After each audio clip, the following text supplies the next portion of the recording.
Nityam naram chaiva narottamam devim saraswatim vyasam tato jaya udirayet nashtaprayeshu bhadreshu nityam bhagavata sevaya bhagavate uttam shloke bhaktir bhavatir naishtiki Jai Shri Krishna Chaitanya Prabhu Nityananda Shri Advaita Gadadhara Shivasadi Gaura Bhakta Vrinda Hare Krishna Krishna Krishna Hare Hare Hare Rama Rama Rama Hare Hare Mukam Karoti Vacharam Pangam Langate Girim Yatkripatamaham Vande Shri Gurudina Taranam Parmanandam Madhavam Hare Krishna, thank you for joining. So as we discussed last time that today's class will be relatively short. We'll be focusing on a high-level summation of Canto 3. I think we spend about, Prem Kishore would know better, but I'm guessing about a year completing the Canto. It's I can tell you the exact date also. Okay. It's actually one of the longest cantos in the Bhagavatam. The 10th canto, as you know, is the longest, followed by the 4th canto, and the 3rd canto is a close third.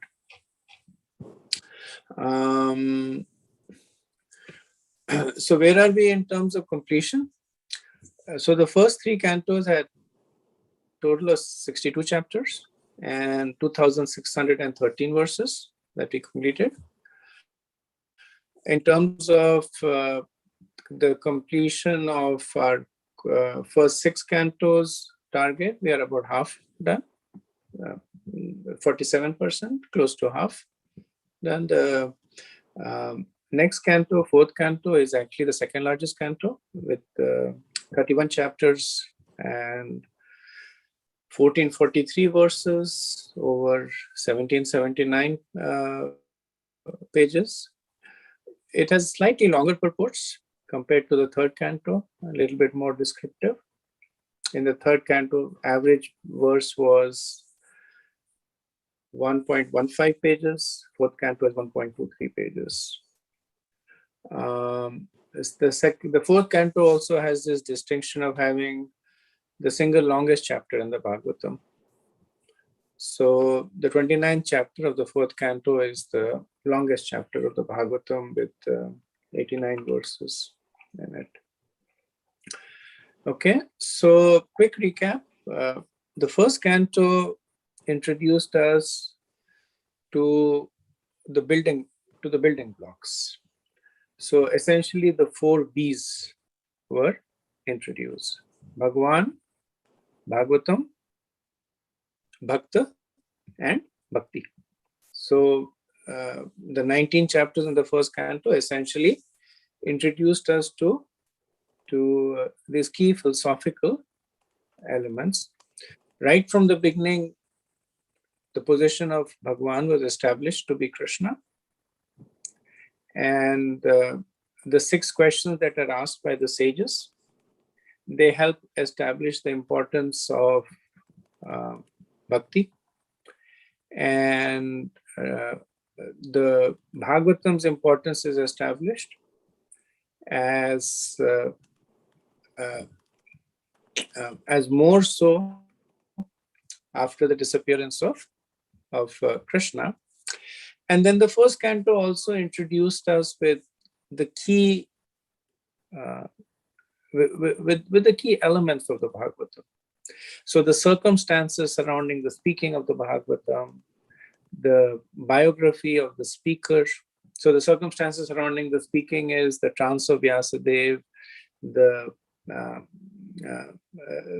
fact that Vyasadeva felt unfulfilled, instructions by Narad Muni, then the cursing of Maharaj Parikshit, the birth of Maharaj Parikshit, and before that, the attacking of Maharaj Parikshit in the womb of Uttara. In addition to that, Srila Vyasadeva was introduced to us. Sukadev Goswami was introduced to us. So in this way, all the main characters of the Bhagavatam were introduced. The second canto, which is the shortest canto in the Bhagavatam with only 10 chapters, it begins with the speaking of Sukadev Goswami. So towards the end of the 19th chapter of the first canto, Sukadev Goswami personally appears. Before that, it was essentially a conversation between Sutta Goswami and the sages of Naimisharanya, headed by Sonak Rishi. The second canto begins the conversation between Maharaj Parikshit and Sukadev Goswami. And Sukadev Goswami right away begins by criticizing those who are materially absorbed. And then in answer to the question of Maharaj Parikshit as to what is the duty of a person who's about to die and the duty of a person, he speaks about the supremacy of Bhakti Yoga over all the other processes. Now, having established the supremacy of Bhakti Yoga, he does first elaborate upon the impersonal aspect. So he speaks about the meditation of an attached and a detached yogi on the Virat Roop and the Paramatma. And then he speaks about the process of material creation, the Sarga, and mostly Visarga, less of Sarga, speaks about the Virat Roop, the evolution of the various elements, the senses, the sense objects, the tanmatras. We see in the second canto Narad Muni asking Brahma about who he takes shelter, and Brahma taking the humble position and saying he takes shelter of Krishna. Brahma relates the conversation between himself and Lord Vishnu, which contains the famous Chaturshloki, which establishes the Sambandha Abhiday and Prayojan aspect of the Bhagavatam. And the second canto ends in the 10th chapter with the 10 subjects of the Bhagavatam mentioned over here, Sarga, Visarga. So the first two cantos are considered to be the feet of the Lord personified in the Bhagavatam. The third and the fourth cantos correspond to his thighs. So now we come to the third canto, which we are summarizing here. And as you have witnessed, that the third canto, it covers a wide variety of topics. So the topics include Sarga, primary creation, Visarga, sub-creation, time, embryology, Grahastha life, Sankhya, Bhakti Yoga, Ashtanga Yoga, Jnana Yoga, Karma, speaks about the spiritual world, the material world, speaks about hellish conditions. And all these topics are interwoven in fascinating stories and prayers and conversations. So the outermost conversation is that between Maitreya and Vidur, which essentially spans the third and the fourth canto. And we also see conversation between Vidur and Uddhav. And within the Maitreya Vidur Vartala, we see conversations of Lord Brahma, the four Kumars, Jai Vijay, Swayambhavu Manu, Kardama Rishi, Devahuti. So all in all, the third canto can be divided into 5 broad sections.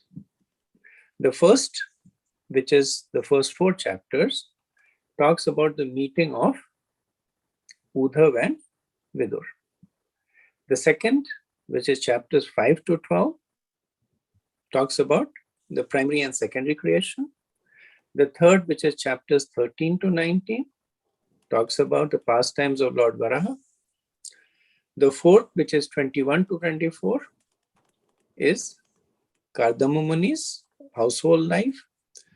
And 25 to 33 is the teachings of Lord Kapila to Devahuti. So we'll speak briefly about these 5 sections. So the first section is the meeting of Uddhava and Vidura. So this, which is the beginning of the 3rd canto, begins with the situation of Vidur being insulted by Duryodhana, and he leaves going on an extended pilgrimage for many, many years. In the course of that pilgrimage, he meets Uddhava, and from him he inquires about the welfare of the Yaduvanshis and Lord Krishna. So in response to that, Uddhava goes into spiritual ecstasy, and he speaks about the pastimes of Krishna, beginning from his Vrindavan pastimes. It's the only time outside the 10th canto when Krishna's Bal Leela is discussed in the 2nd, 3rd, and 4th chapter. And then he also informs Vidur about the disappearance of the Yaduvamshis and the disappearance of Krishna.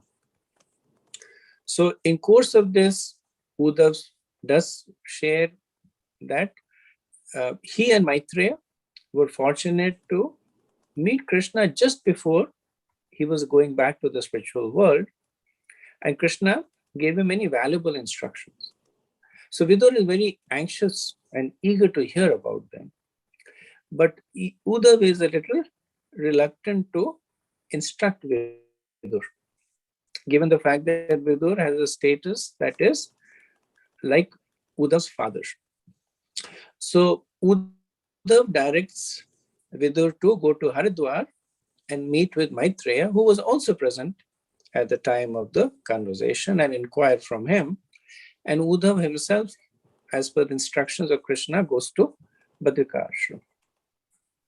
So this is the end of the first 4 chapters of the canto. Then the second section deals with the creation of the material universe. In this, Maitreya, Uddhava meets Maitreya, and after the initial exchange, Vidur begins to question Maitreya. So Vidur, in the mood of humility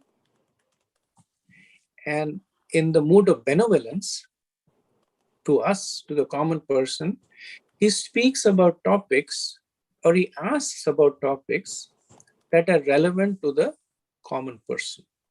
He does not delve into the more esoteric and the intimate aspects of Krishna or spirituality, but recognizing that this conversation is to benefit those who are materially engrossed, he talks about the creation of the material world.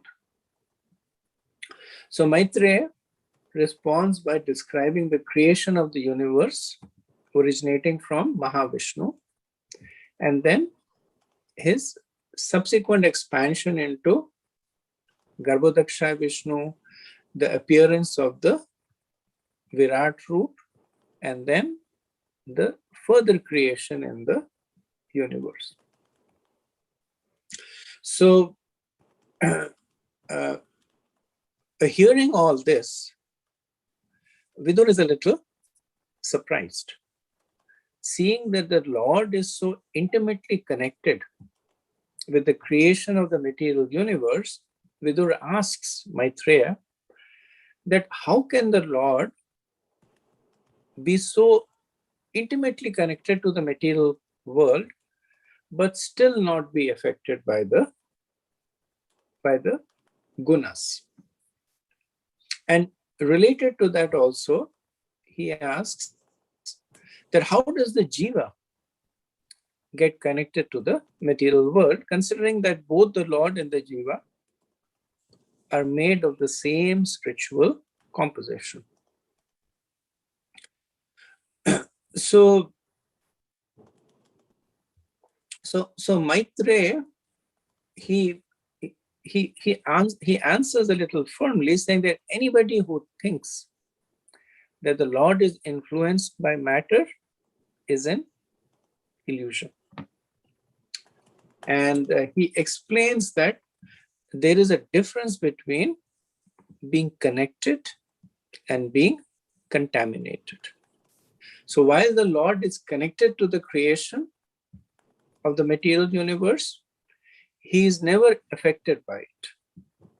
Both Maya and the modes of material nature are the powers of the Lord that are under his control. So he answers with this question that even though the Lord is connected to matter, he is never contaminated by it. Then what about the Jiva? If the Jiva is of the same nature of the Lord, how is that connection established?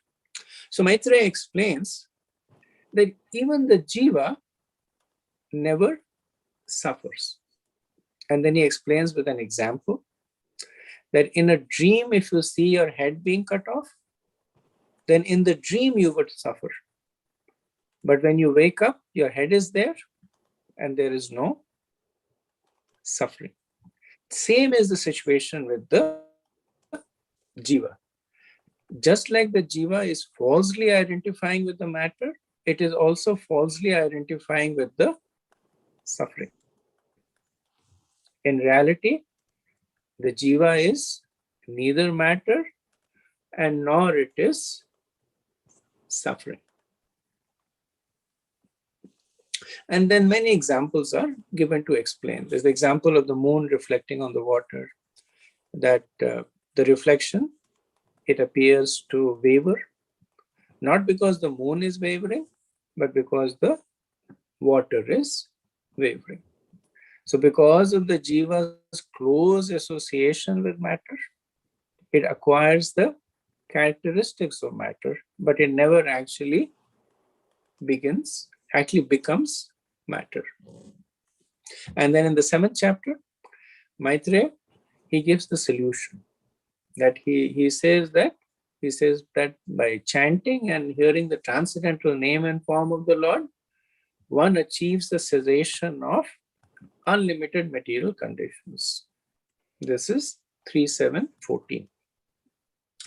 So Vidur is satisfied with the answers of Maitreya, and then he now asks a whole bunch of questions very similar to the questions asked by Parikshit Maharaj in the 2nd canto, 8th chapter. So he asked about the Manus, the planets, Varnashram, the Vibhutis, Sarga, Visarga.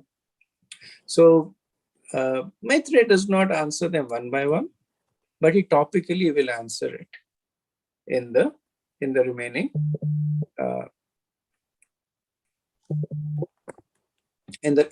remaining canto. So in response to these questions, Maitreya, he now promises to speak the Bhagavatam to Vidura, and he establishes the lineage of the Bhagavatam also. So this is again 3.8.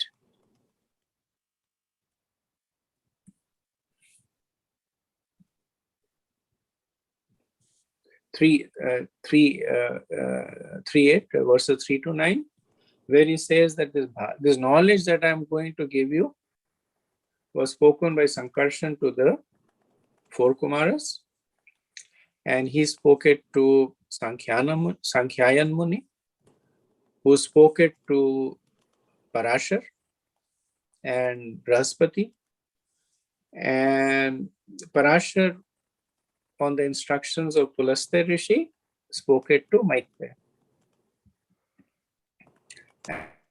And Maitreya is now going to speak it to Vidur. So Maitreya says that let me now begin speaking on the Bhagavad Purana, which was directly spoken to the great sages by the personality of Godhead for the benefit of those who are entangled in extreme miseries for the sake of very little pleasures. This is 3.8.2.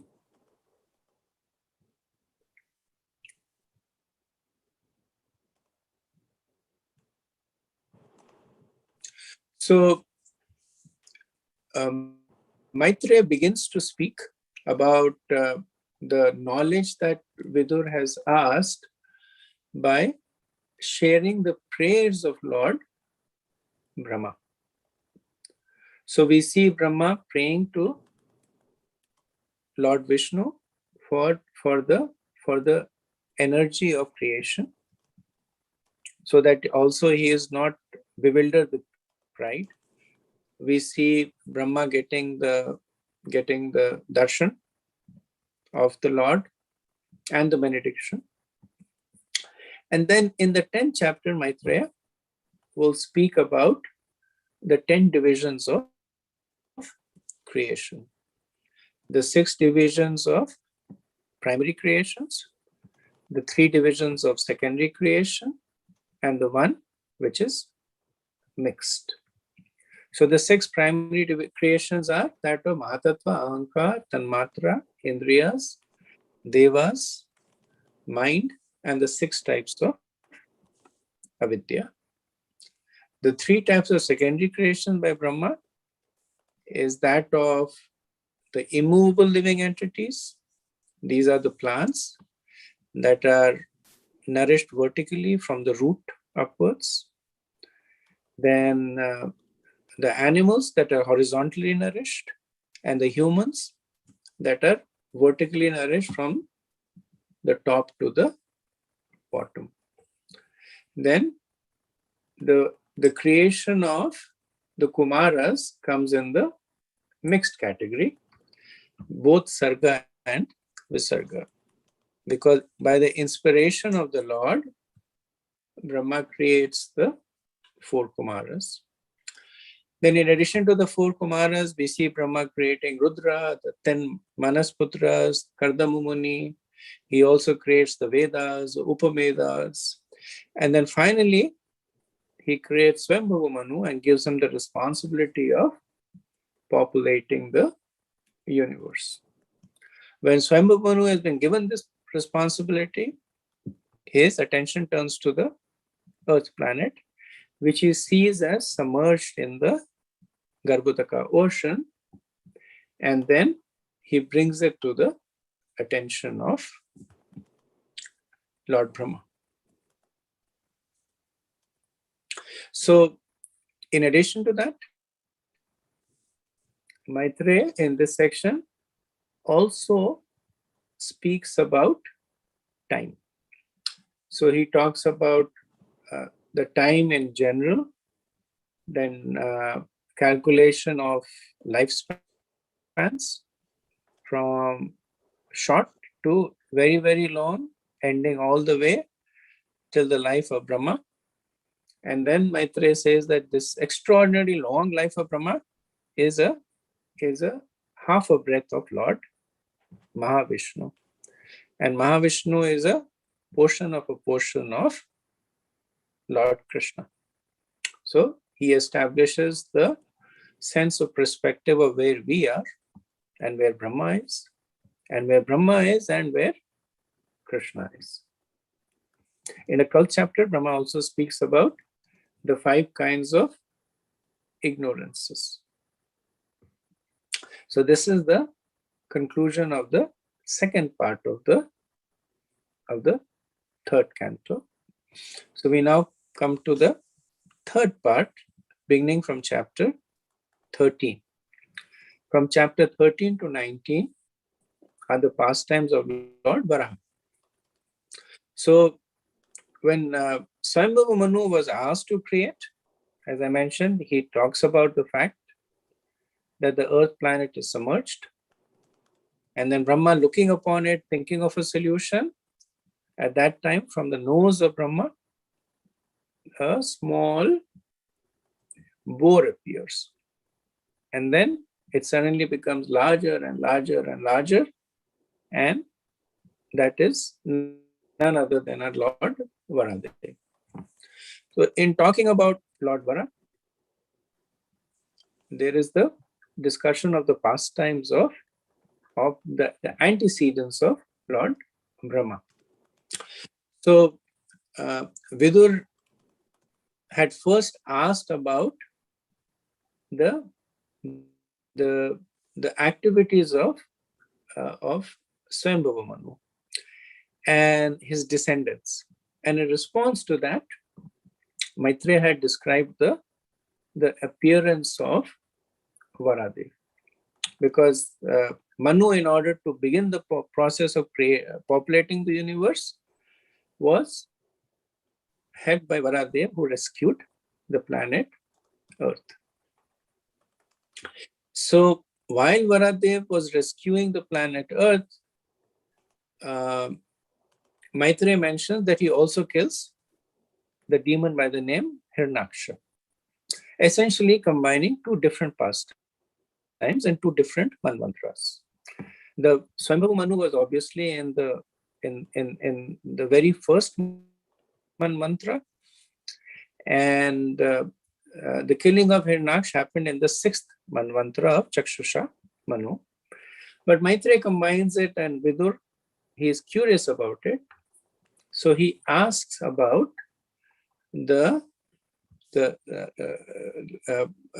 more details about Hirnaksh and Hiranyakashipu. So Maitreya then he describes the pregnancy of Diti under unfavorable circumstances.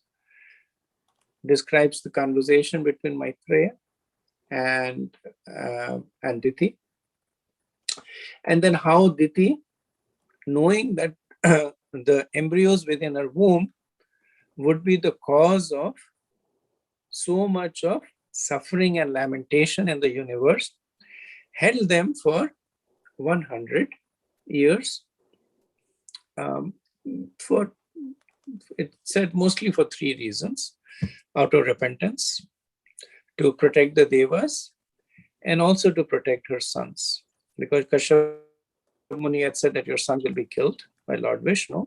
So as a mother, she wanted to postpone that. So we also see here this subject about responsibility. That there are many personalities that are having illicit sex. Now, what Diti did was not illicit sex, but it was what may be classified as irresponsible. Now, because Diti was an exalted personality, her mistakes, it affected the entire universe. Whereas for those who are less exalted, the mistakes will affect them, either themselves or those who are around them. So as the jiva becomes more advanced, the responsibility and the need for it to comply also increases. We also see a development of the maturity of Kashyap Rishi. That when Diti approached Kashyap, even though he said no, he did not actually mean no, because he did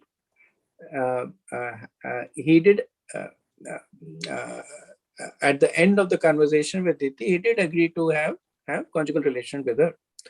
Now later on, we will see that Diti once again approaches Kashyap Muni, and this time she wants to have a son who can kill Indra.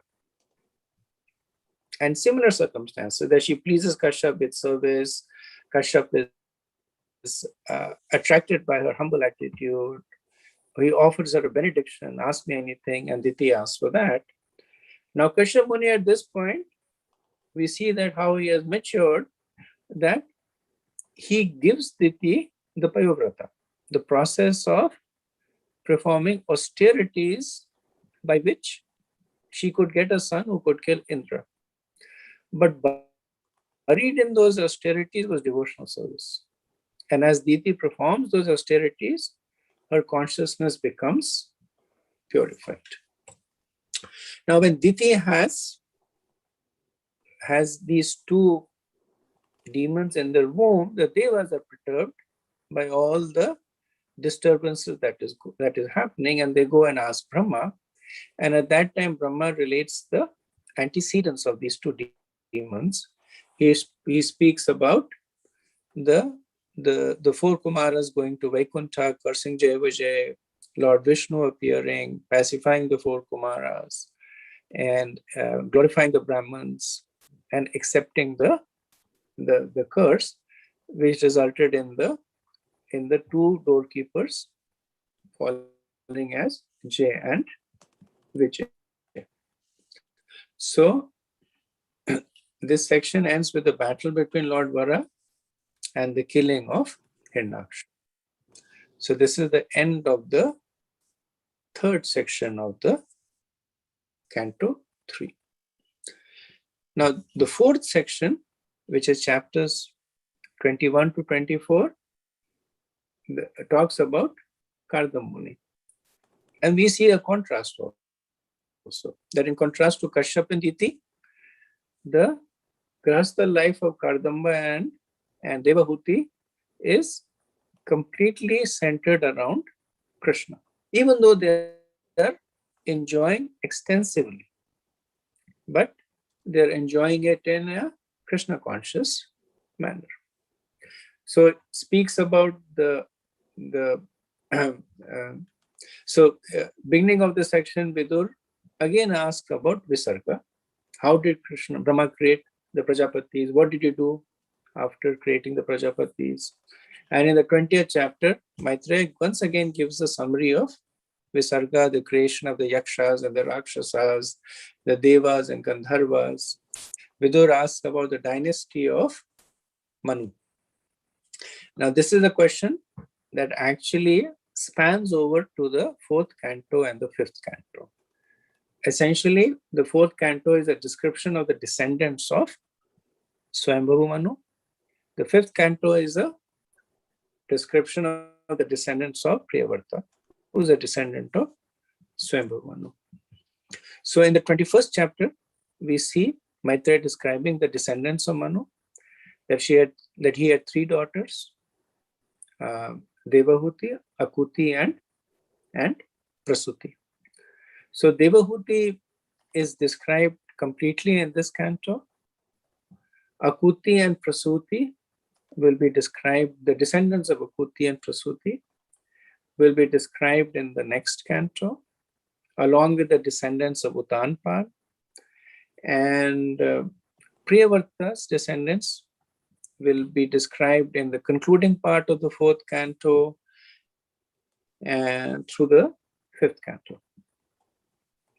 So in describing the descendants of Manu, Maitreya, he describes Kardama Muni because through him the first descendants are appearing. So he describes the austerities of Kardama Muni, and the appearance of the Lord, the benedictions that are given, the prediction that the Lord gives. As per the prediction, we see that Swayambhavu Manu appears along with Shatrupa, offers Devahuti in marriage. Kardama Muni accepts with the condition that as soon as he has given Devahuti a child, he will leave her. So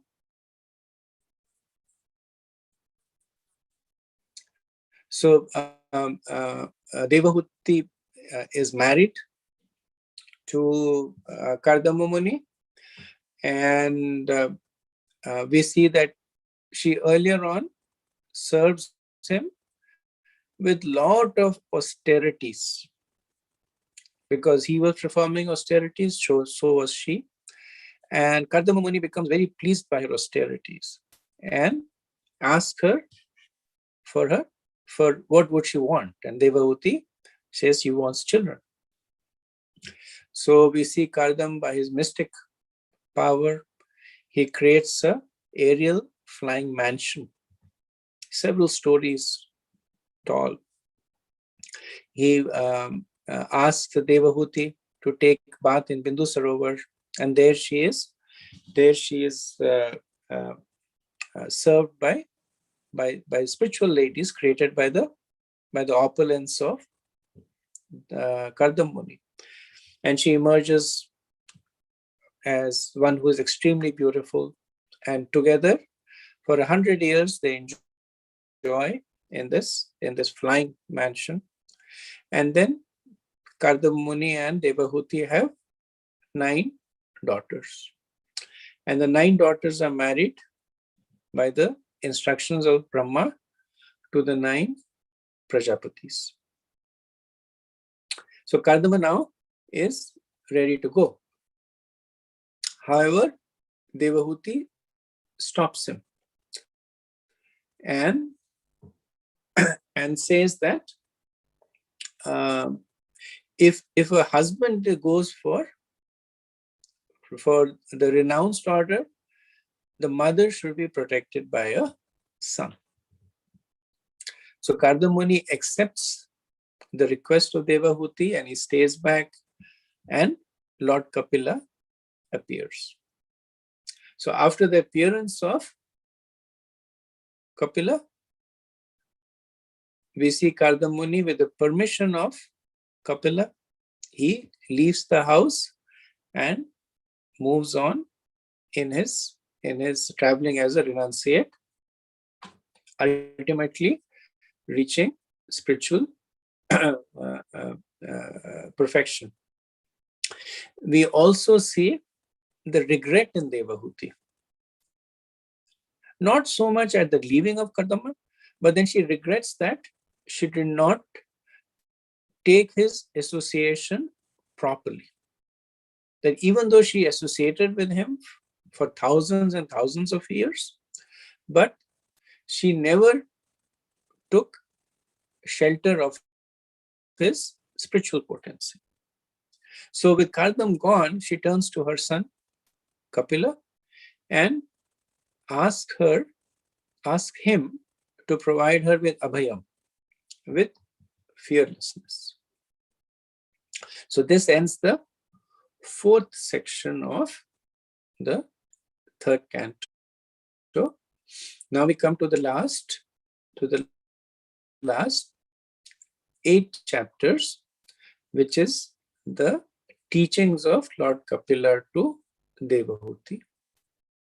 So Devahuti prays to Lord Kapila that she is bewildered by the Lord's Maya and requests the Lord to dispel it.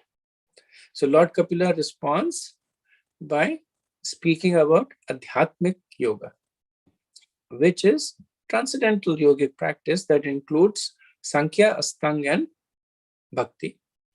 So he speaks about all 3 of them, and he concludes by talking about the superiority of the process of devotion, and he also speaks about the characteristics of a devotee.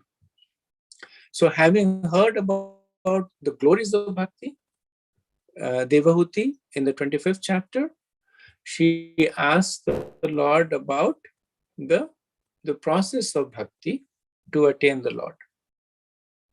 So Lord Kapila, he recommends Bhava Bhakti, spontaneous devotional service to attain the Lord, free of all modes. And then he says, for those who haven't attained this stage, I recommend sadhana, Vaidhi Bhakti. So Devahuti is now convinced about the superiority of Bhakti, but she still wants to know about the other processes. It's like you have a sapphire that you know is the best, but you want to see how much better is it compared to the other gems. So you go to the shop and you say, can you show me this gem, that gem? You see it, you say, okay, this has this advantages, but my sapphire is better. Or this has this challenges, my sapphire does not have this challenges. So having been convinced about the process of bhakti, Devahuti now asks Lord Kapila about Gyan and Astanga. So in the 26th and the 27th chapter, Kapila describes Sankhya. So he describes the characteristics of Prakriti, Purusha, the material elements. He speaks about the Karan Shakti and the Karya Shakti, the creation of the material universe, the 23 elements, the amalgamation of these elements. Then he speaks about Visarga, the development of the material universes, the development of the Virat Ru.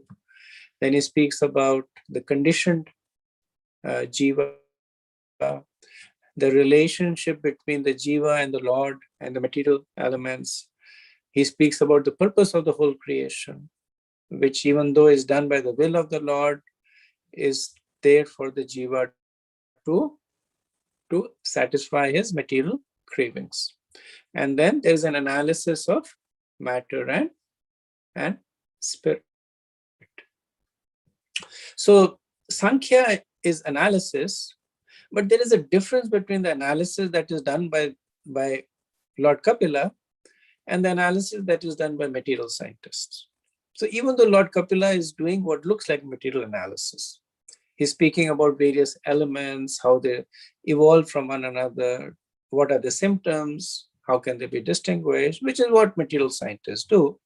The difference is that Lord Kapila is relating everything to Adhyatmik. He's relating everything to Krishna. And that is missing in the material elements. Similarly, when we'll study the fifth canto, we'll see the whole cosmology, which very much looks like the analysis of the structure of the universe. But again, the difference is that it is related to Krishna. So after having described Astanga in the 27th chapter, in the 28th chapter, Lord Kapila will describe Astanga Yoga. So he will describe the Lord's form. He will describe the process of dharana, dhyan. Dharana is samasti on the entire form of the Lord. Dhyan is vyasti on each and every details of the Lord, of the Supreme Lord's form. And then he will talk about the understanding of a yogi. So after having talked about and heard about Gyan and Astang, Devahuti once again wants to hear about Bhakti. So she once again asks the Lord to speak about Bhakti in further details. So in the 29th chapter, the Lord speaks about Bhakti in the mode of ignorance, Bhakti in the mode of passion, Bhakti in the mode of goodness, and Bhakti in the mode of pure goodness. He talks about the various angas of bhaktis, talks about the danger of offenses in bhakti, about the various categories of devotees, what is their view, and after having described the process of bhakti, Devahuti now wants to impress upon the importance of taking to the process. So she asks him about the nature of time. And Lord Kapila, he explains the nature of time in its most destructive form, in order to create a sense of urgency amongst the audience to take to the process of bhakti. Now, in continuation to this description of time, Devahuti will ask about the samsara, the cycle of birth and death of the jivas. And in the 30th chapter, Lord Kapila will describe the appearance of the child in the womb, the suffering in the womb, the birth as a youth, then old age, death, and then once again the same cycle again. And then also speaks about the prayers of a jiva in the womb, the realizations of the jiva, a devotee jiva in the womb. The third canto concludes with the prayers of Devahuti to Lord Kapila, which reflect her gratitude and realization, Lord Kapila's final instructions, and then we see Devahuti following the instructions of Lord Kapila to perfect her life, and then the departure of Lord Kapila. So the canto ends with the Falasuti that anybody who hears or speaks or practices the instructions in third canto is certain to go back to Godhead. So that is the a high level summation of the third canto. I'll pause over here and see if there's any discussion.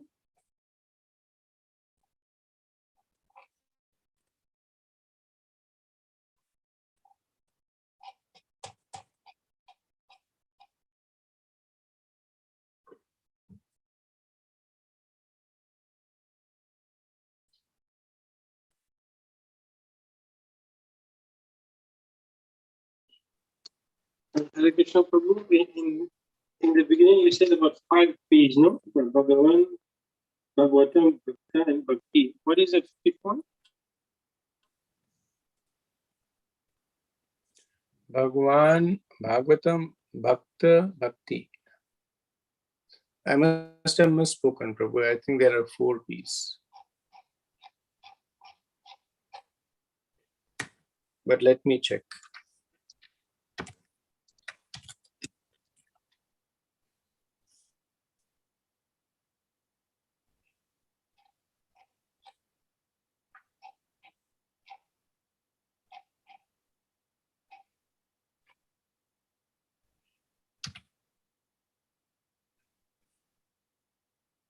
It is actually 4 P's.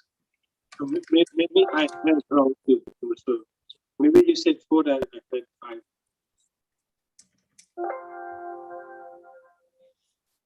5. I do have as 4 B's. Okay, thank you.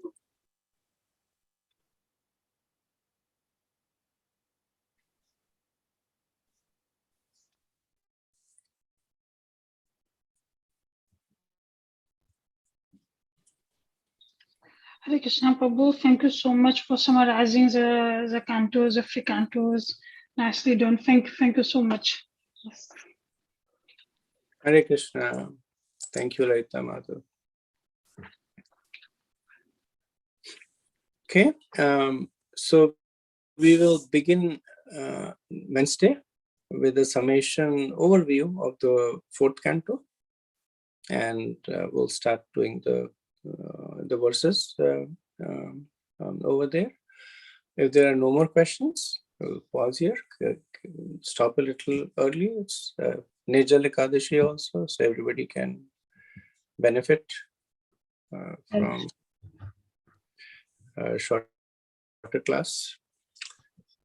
Vancha kalpatarubhayascha kripa sindhubhya eva patitanam pavanebhyo vaishnavebhyo namo namah. Ananta Koti Vaishnav Vrinda ki jai, Srila Prabhupada ki jai, Thai Gaur Premanandi.